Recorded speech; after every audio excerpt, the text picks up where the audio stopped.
Dresser के सामने खड़े होकर रनम ग्लव्स लगाते हुए अपने जायजा लेने लगी। आई ब्लू जीन्स के ऊपर बेबी पिंक कलर का टॉप जिसकी स्लीव्स हाफ से भी थोड़ी लंबी थी। यकीनन अब काशान को कोई मसला नहीं होगा। वो बालों में ब्रश फेरते हुए सोचने लगी। सीरत के साथ शॉपिंग मॉल जाने के लिए वो अपनी तैयारी मुकम्मल कर चुकी थी। अपना मोबाइल हैंडबैग में डालते हुए रूम से बाहर निकलकर सीढ़ियाँ उतरने लगी।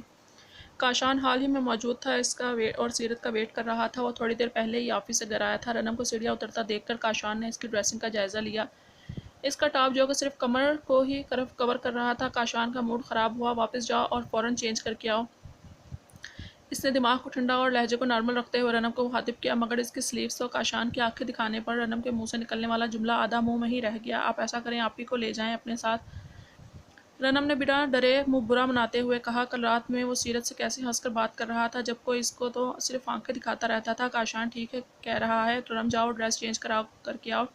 किचन से अपने रूम में जाती उसरा ने रनम को देखकर कहा। वो किचन में इस वक्त बहरोज के लिए यखनी बना रही थी। यकीनन इन दोनों की गुफ्तगू सुन रही थी काशान, वरना जैसे रनम ने काशान के आगे जवाब दिया था इसकी शामत लाजमी आने थी। रनम मुंह बनाती हुई ऊपर चली गई। के मिश्रा मुस्कुराती हुई काशान को देखने लगी। ऐसी ड्रेसिंग विस्म भी मुझे खास पसंद नहीं है, मगर यहाँ हमारी सोसाइटी में लड़कियाँ ऐसी ही ड्रेसिंग करती नजर आती हैं। युसरा की बात पर काशान क्या कहता, युसरा को स्माइल देकर खामोश हो गया। युसरा अब अपने रूम में जा चुकी थी। थोड़ी देर बाद रनम इसे मुख्तलिफ ड्रेस में नीचे उतरती नजर आई। लाइट ब्राउन शर्ट पर ब्लैक टाइट ब्लैक ही कलर का स्टोल इसने गले में डाला हुआ था। वो शर्ट इतनी तंग और बारीक थी कि जिसम के सारे खतोखाल दूर से नुमायां होकर काशान गुस्से में लबीज कर रनम की तरफ बढ़ा। आखिरी की 2 सीढ़ियाँ बची थी। काशान ने रनम का बाजू पकड़ा और वापस इसे बेडरूम में ले जाने लगा। अब क्या मसला हो गया, काशान सीढ़ियाँ चढ़ते हुए रनम ने इससे पूछा, जिसका काशान ने कोई जवाब नहीं दिया, बल्कि इस बेडरूम में लाकर झटके से बेड पर गिराया और इसका वार्डरोब खोलकर खड़ा हो गया और जो ड्रेस इसे मुनासिब लगा हैंगर से निकाल कर रनम पर उछाला। 10 मिनट में चेंज कर किया। वो संजीदगी से कहता हुआ रूम से निकल गया। क्या बुराई थी इस ड्रेस में। रनम ने इसके सामने दोबारा मुंह खोलने की हिम्मत कर ली। काशान जो रूम से बाहर निकल रहा था दोबारा रनम के पास आया। अपनी तरफ आता देखकर रनम फौरन 2 कदम पीछे हुई। तुम्हारे इस ड्रेस में कोई मसला नहीं, सिवाय इसके कि इसके अंदर की ड्रेसिंग का कलर बआसानी 2 कदम के फासले पर भी बता सकता हूँ।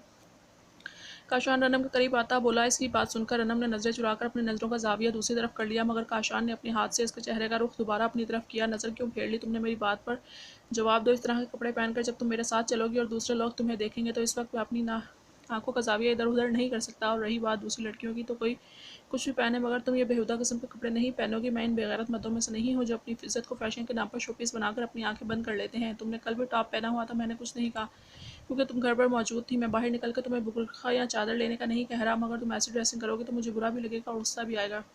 वो रनम को घूरता हुआ बोला और वापस जाने के लिए मुड़ा। भैया ने तो कभी एतराज़ नहीं किया। रनम ने मुंह ही मुंह में बढ़ाया मगर इसकी बड़बड़ाहट इतनी वाजिया थी कि काशान ने आराम से सुन लिया। क्योंकि तुम्हारा भैया उल्लू का पट्टा है और कुछ। काशान ने दोबारा पलट कर इसे आंखें दिखाते गुस्सा किया और रनम को सुबान के बारे में बात करना सख्त नागवार गुजरा। इससे पहले का एहतजाजन कुछ बोलती, काशान ने ज़ोर से इसका मुंह पकड़ा।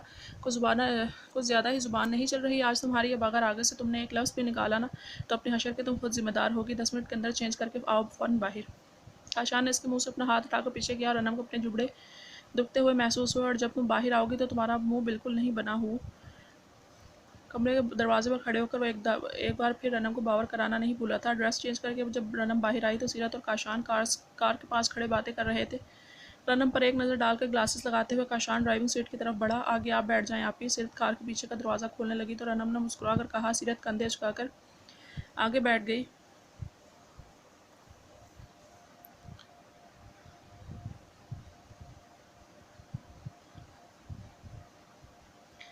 तुम सोबी का पैसा शॉपिंग करके हिलाल करो, जब तक मैं तुम्हारी नाजुक सी बहन के साथ मॉल का एक चक्कर लगा कर आता हूँ। सीरत, काशान और रनम तीनों इस वक्त शॉपिंग मॉल में मौजूद थे। सीरत अपने लिए ड्रेस देख रही थी। तभी काशान इसके पास आकर बोला। रनम का इस वक्त मुंह तो नहीं बना हुआ था, मगर काशान को मालूम था इसकी डॉल इससे नाराज़ है। तो यानी पटाने का काम अब तक जारी रखा हुआ है। कितने फ़ीसद कामयाबी के चांस हैं वैसे। सीरत एक ड्रेस को देखती हुई मसरूफ़ अंदाज में पूछने लगी। पिटने पटाने के मराहिल तो कब के तय हो चुके हैं। मैं सोबी थोड़ी हूँ जो बचपन से ट्राई करते करते जवानी में आकर निकाह करूँ। बहुत जल्द तुम्हें अपनी साली बनाने वाला हूँ। काशान की बात पर सीरत ने इसको मुस्कुरा कर देखा। मैं सोच रही थी तुम बहुत बचपन से ज़्यादा खबीस थे या अब ज़्यादा खबीस हो गए हो। काशान सीरत की बात पर हंसने लगा। ये खबीसों वाली फीलिंग तुमसे बात करते हुए खुद आ जाती है। वैसे तुम यकीन करो मैं थोड़ा बहुत डिसेंट भी हूँ। काशान की बात पर सीरत मुस्कुराकर नफ़ी में सर हिलाने लगी।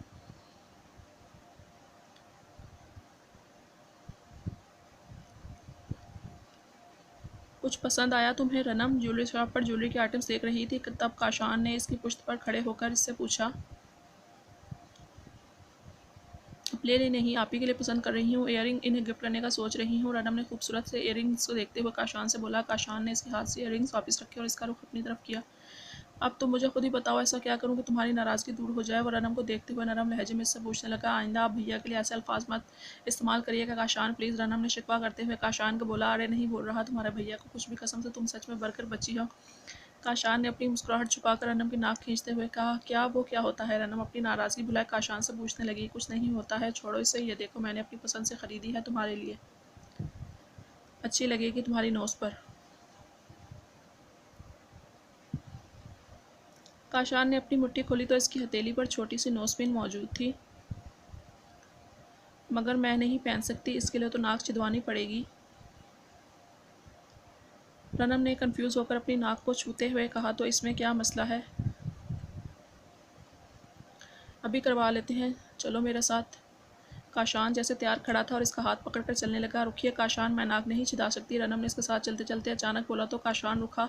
क्यों। रनम को देखता हुआ इसका हाथ पकड़े हैरत से पूछने लगा, दर्द होगा काफ़ी। रनम ने घबराते हुए बोला, जिस पर काशान इसे मज़ीद हैरत से देखने लगा। मुस्तकबिल में तुम काशान अहमद की बीवी बनने वाली हो और इसके लिए तुम्हें अपने इस नन्हे से दिल को मजबूत करना पड़ेगा, वरना मेरी शिद्दतें कैसे बर्दाश्त कर पाओगी। वह रनम की आंखों में देखता हुआ बोला तो रनम अपनी नज़रें झुका गई। काशान इसका हाथ पकड़े इसे ज्वेलरी शॉप पर ले आया, मगर वहाँ नाक छीदने वाला लड़का था। रनम कुर्सी पर बैठ गई। इस लड़की ने पेन से इसकी नाक पर गोल निशान बनाया। काशान खड़ा इसे देख रहा था। वो लड़का अब बारीक चांदी का तार लेकर रनम के पास आया तो रनम ने रोने वाली शक्ल बनाकर काशान को देखा।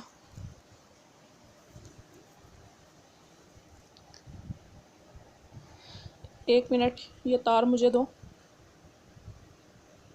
काशान ने इस लड़के से तार मांगा और उसे पीछे हटने का इशारा किया, क्योंकि अब आगे का काम वो समझ चुका था।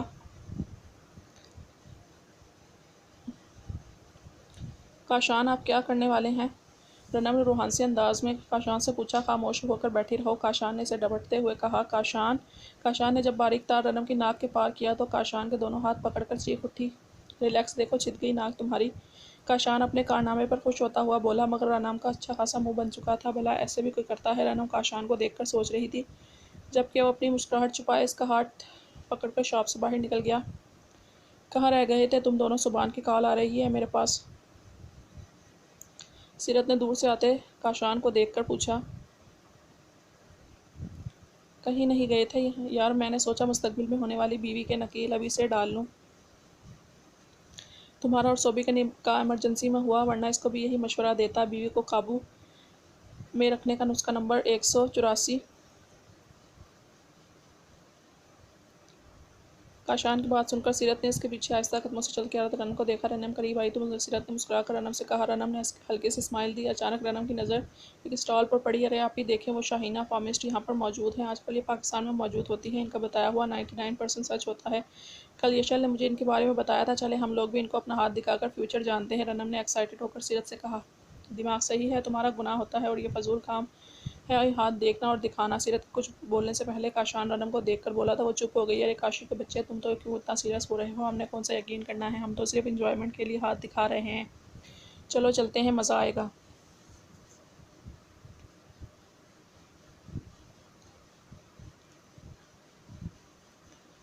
सीरत ने दोस्ताना अंदाज में काशान को दावत दी।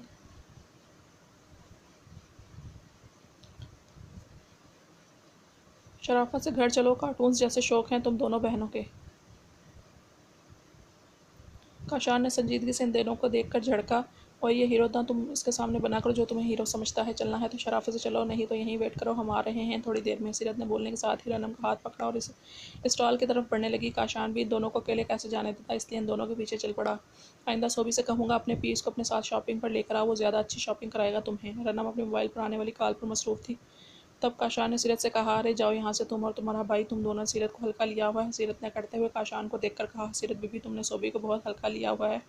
जिस दिन इसने अपना रंग दिखाया ना, लग पता जाएगा। भाई है वो मेरा, अच्छी तरह जानता हूँ मैं इसे। काशान ने इसे डराने की कोशिश की, जिसका सीरत पर खास असर नहीं हुआ। वो तीनों स्टॉल के अंदर दाखिल हुए, जहाँ पर इस वक्त इतना रश नहीं था। वहाँ एक 45 साला खातून बैठी हुई थी।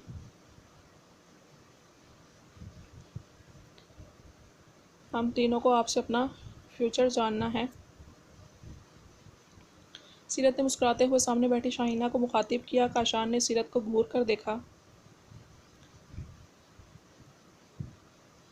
सीरत ने अपना हाथ आगे बढ़ाया जिसे शाहीना थाम कर मुस्कुराई। देखो, मैं तो पहले ही बता देती हूँ, जो मैं बताऊँगी वो ज़रूरी नहीं कि पत्थर पर लकीर हो। हाँ, मगर मेरा बताया हुआ ज़्यादातर सच होता है, ये लोग कहते हैं। तो क्या बताऊँ मैं तुम्हारे बारे में? शक्ल से तो तुम बहुत मासूम हो, मगर कारनामे तुम्हारे। शाहीना भी इसका हाथ देख कर इतना ही बोला। वैसे ही सीरत ने अपना हाथ खींच लिया। शाहीना जी, मुझे अपना पास्ट मालूम है, मैं फ्यूचर जानने में दिलचस्पी रखती हूँ। सीरत इसको देखकर मुस्कुराई। इसे डर था कहीं वो रनम के सामने कुछ उल्टा सीधा ना बोल दे। इसकी बात सुनकर शाहीना भी मुस्कुराई। चलो फिर बताओ, क्या जानना चाहती हो? शाहीना ने इसके बाद इससे पूछा। यही कि आगे लाइफ कैसी रहेगी? सीरत ने मुस्कुरा कर पूछा। पहले काफ़ी टफ लाइफ गुजार चुकी हो, मगर लकीरें देखते हुए अंदाज़ा होता है कि आगे की ज़िंदगी तुम्हारे लिए काफ़ी सहल है। मगर इसको सहल बनाने के लिए तुम्हें खुद भी कोशिश करनी पड़ेगी। एक छोटा सा इम्तिहान भी आएगा, किसी प्यारी सी चीज़ को खोने का। मगर फ़िक्र करने की बात नहीं है, आगे सब कुछ होगा, सिर्फ तुम्हारे ही हाथ में है आगे अपनी ज़िंदगी को मज़ीद आसान बनाना। शाहीना की बात सुनकर वो कंधे उचकाकर रह गई। प्लीज़ प्लीज़ मुझे भी मेरे बारे में बताएं, रनम ने अपना हाथ शाहीना के आगे बढ़ाते हुए पूछा। शाहीना इसका हाथ थाम कर इसे गौर से देखने लगी। हाँ तो भाई, तुमने काफ़ी लाड प्यार में अब तक ज़िंदगी बसर की है। शादी के बाद शाहीना खामोश होकर दोबारा रनम को देखा। काशान और सीरत भी शाहीना को देख रहे थे। शादी के बाद एक अच्छी सी लाइफ तुम्हारी मुंतज़िर है और ये शादी तुम्हारी पसंद की होगी, मगर खूबसूरत लड़की हालात को देखते हुए तुम्हें मजबूत रहकर साबित कदम रहना पड़ेगा। शाहीना ने रनम को देखकर कहा, मगर इसे लगा जैसे वो बात बदल गई है या कुछ छुपा गई है। हो गया तुम दोनों का, अब चलो घर। काशान, जो काफ़ी देर से चेहरे पर बेजारी से जाए शाहीना की गुफ्तगू सुन रहा था, सीरत और रनम को देखकर बोला, मैं तुम्हारा हाथ पढ़ने में दिलचस्पी रखती हूँ। शाहीना ने काशान को देखकर बोला, मगर मुझे अपना हाथ पढ़वाने में कोई दिलचस्पी नहीं। काशान ने शाहीना को देखते हुए संजीदगी से कहा, मैं फेस रीडिंग भी जानती हूँ काशी, क्या तुम एक कहानी सुनना पसंद करोगे? शाहीना इसको देखकर मुस्कुराते हुए पूछने लगी। एक रियासत का मकरूज़ शहज़ादा जो अपनी खूबसूरती के साथ साथ अपने गुस्से की वजह से भी काफ़ी मशहूर था। इसकी पैदाइश पर इसके माँ बाप बहुत खुश थे, मगर एक जोश थी कि इस शहज़ादे के बारे में इसके वालिदैन को बचपन में ही बताया कि इनके बेटे के हाथों की लकीरों में एक कत्ल लिखा है। शाहीना के बोलने पर काशान हंसा। आज से 14 साल कबल मैं अपने बाप का कत्ल कर चुका हूँ। काशान की बात पर शाहीना के चेहरे पर पुरस्कार से मुस्कुराहट आई। साथ ही काशान के पास आकर काशान का हाथ देखने लगी। तुम समझे नहीं काशी मेरी बात को? इस शहजादे के हाथ में एक कत्ल लिखा था, मगर जहाँ तक मैं देख रही हूँ तुम्हारे हाथों की लकीरों में 2 कत्ल लिखे हैं। शाहीना ने काशान को देखते हुए बोला। इसकी बात सुनकर काशान के माथे पर बल नमूदार हुए।